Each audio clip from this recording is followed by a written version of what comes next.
joined by an international group of experts who have had an interest, including Royal Navy.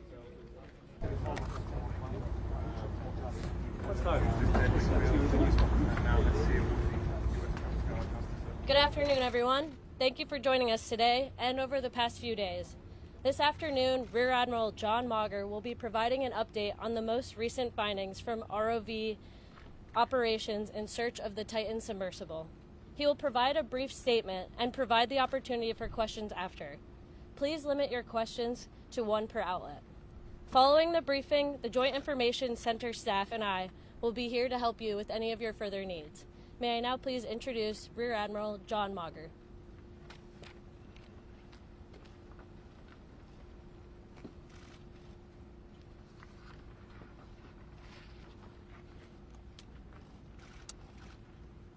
This morning, an ROV, or remote operated vehicle, from the vessel Horizon Arctic discovered the tail cone of the Titan submersible approximately 1,600 feet from the bow of the Titanic on the seafloor. The ROV subsequently found additional debris. In consultation with experts from within the Unified Command, the debris is consistent with the catastrophic loss of the pressure chamber. Upon this determination, we immediately notified the families. On behalf of the United States Coast Guard and the entire Unified Command, I offer my deepest condolences to the families. I can only imagine what this has been like for them, and I hope that this discovery provides some solace during this difficult time.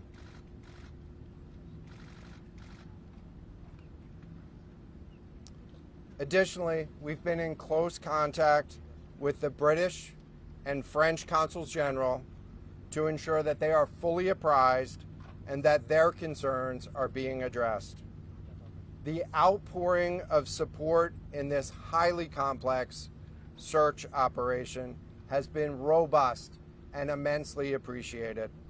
We are grateful for the rapid mobilization of experts on the undersea search and rescue, and we thank all of the agencies and personnel for their role in the response. We're also incredibly grateful for the full spectrum of international assistance that's been provided. The ROVs will remain on scene and continue to gather information.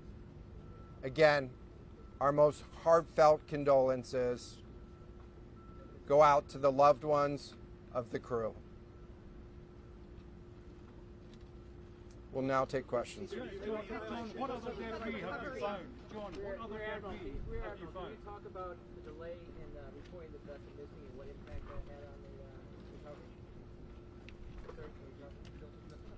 This was a incredibly complex case, and we're still working to develop the details for the timeline involved with this casualty and the response. And so we'll provide that eventually. James Matthews from Sky News. John, what other debris have you found? And have you found any trace of those who were on it? So this is an incredibly complex operating environment on the seafloor, over 2 miles beneath the surface. And so the remote operating vehicle has been searching, and it is highly capable. And we've been able to classify parts of the pressure chamber for the Titan submersible. Let me refer to one of my undersea experts here, Mr. Paul Hankin, to talk about the nature of some of the debris.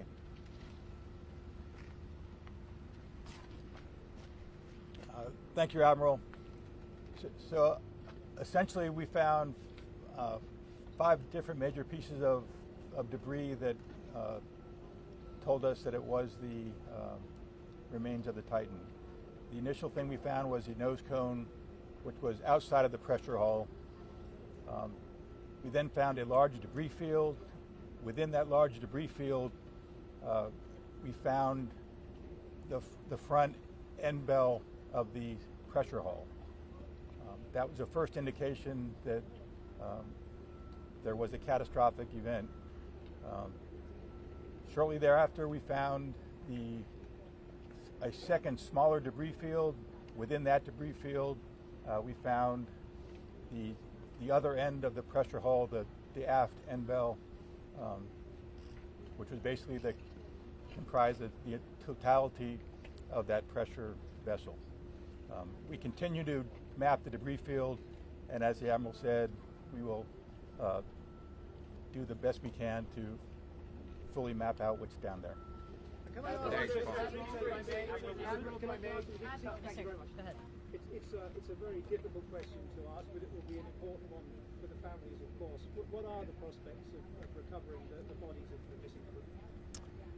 So the questions was related. I'm restating the question from the standpoint of sometimes it's hard to hear the question here. What are the prospects for recovering crew members?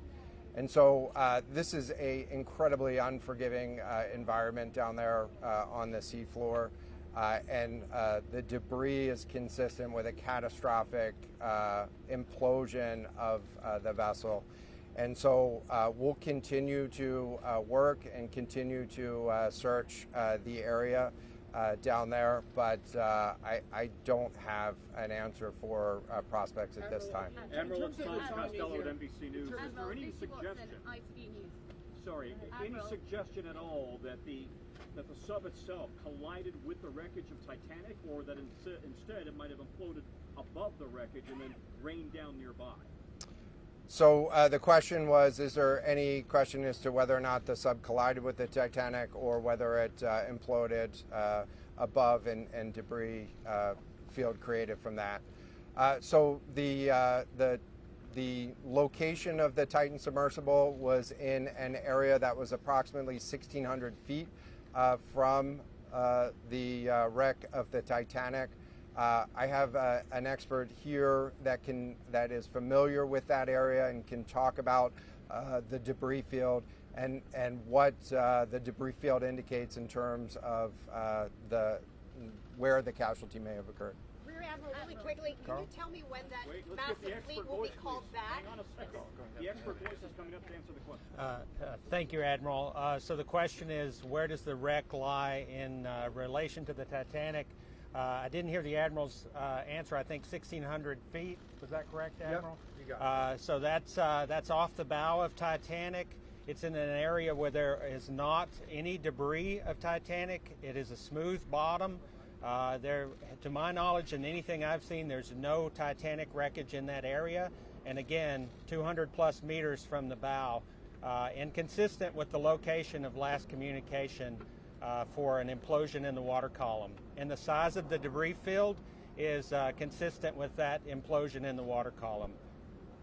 Thanks. Admiral, if I can ask you a question, in terms of the timing here, you say that this was a catastrophic implosion.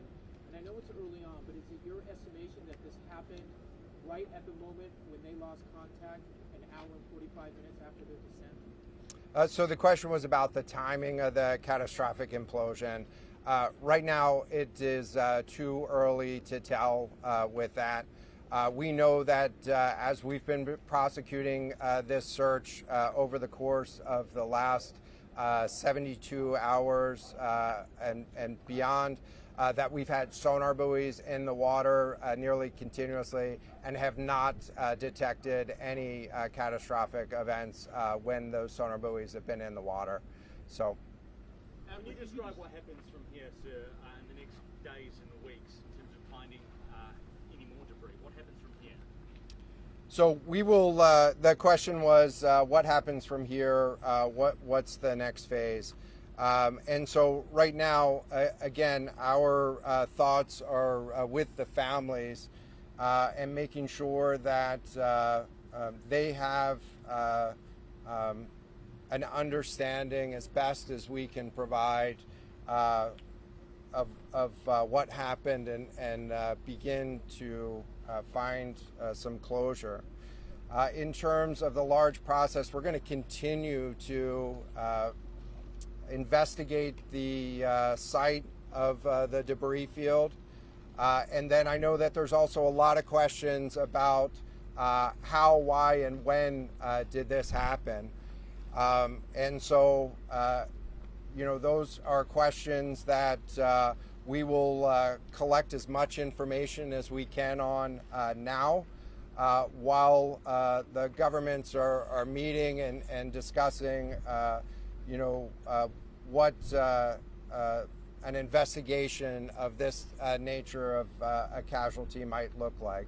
This is something that happened. I'll just remind everybody. This is something that happened in a remote portion of the ocean with people from several different countries around the world, and so it is a complex case to work through. But I'm confident that those questions will begin to get answered. Is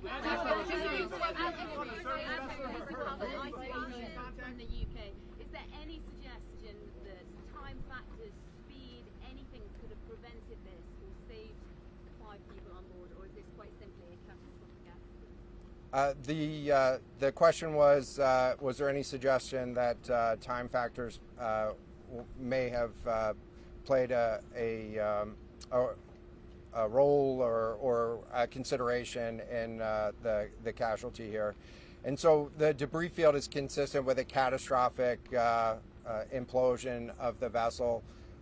Again, while we were prosecuting the search, we had listening devices in the water throughout and did not hear any signs of catastrophic failure from those. And so we're going to continue to investigate, or we're going to continue to document the information there and understand, based on all the information we have, the timeline. What does this mean for the resources required for the investigation? Which ships will be pulling out and coming in? So the question was, what are the resources required for the investigation, and which ships will be pulling out and staying in? And so it's too early for me to talk about an investigation. That's a decision that's going to be taken outside of the search and efforts that I was leading. But we do have a number of vessels. We have 9 vessels on the scene right now. We had medical personnel on scene. We had other technicians on scene.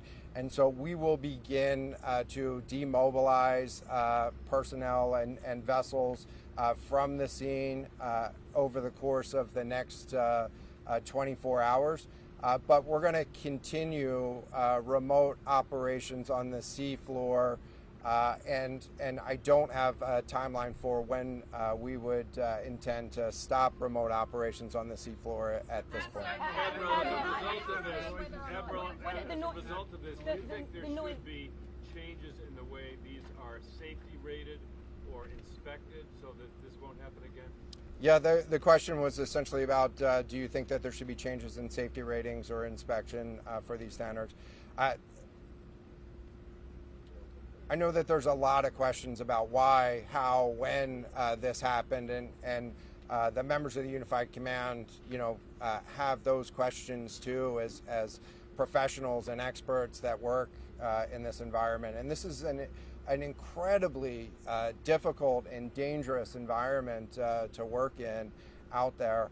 But those questions about the regulations that apply and the standards, that's going to be, I'm sure, focus of future review. Right now, we're focused on documenting the scene and continuing the subfloor operation. I know we don't know the timing of things. I know we don't know the timing here. We don't know the timing here, but there was the banging noises yesterday that redirected and redeployed the ROVs to this area. Is there anything conclusive in those noises, and did that redirection and then finding this debris field today all help? So throughout the search efforts, we reacted to the information that we had available to us. And while we continue to send it off for deeper analysis. Again, really complex operating environment for us to work in. Let me check with the experts, but there doesn't appear to be any connection between the noises and the location on the seafloor. Again, this was a catastrophic implosion of the vessel, which would have generated a significant broadband sound down there that the sonar buoys would have picked up. This will be the last question. Admiral, can I just ask you about your comment regarding the family? That dropped into the ocean today, it arrived early this morning. It seems that Swiftly was able to find the debris field. If you talk about the speed of that, and also were all of the assets involved moved as swiftly as possible to the area? Was any help turned away, as some lawmakers have criticized the government? This was a incredibly complex operation, and we were able to mobilize an immense amount of gear to the site in just a really remarkable amount of time, given the fact that we started without any sort of vessel response plan for this or any sort of pre-stage resources. And so the equipment that was brought on site this morning that we were using was a pelagic ROV capable of operating at 6,000 meters, cameras, sonar, other articulating arms and resources on it. And it, we had to transport it here through C-17 aircraft. This is 2 aircraft that it took to get this up here. And so we've really had the right gear on site and worked as swiftly as possible to bring all of the capabilities that we had to bear to this search and rescue effort. And it was just a huge international and interagency effort to make this happen. So I'm really grateful for all of the responders that came out to support this and really search for the vessel. It is a difficult day for all of us, and it's especially difficult for the families, and our thoughts are with the families today. But this was an immense support, and we had the right gear on the bottom to find it. So thank you. Will you attempt to recover the bodies, can we ask you? The victims, will they be recovered? Thank you so much, everyone, for attending this afternoon. There are no future planned press conferences. Updates will be shared to the USCG Northeast Twitter page, and our staff will be available to take down any questions following this. Can you Thank spell and give us the names of the 2 gentlemen who spoke? I can get that back to you afterwards, just so I can confirm. Thank you.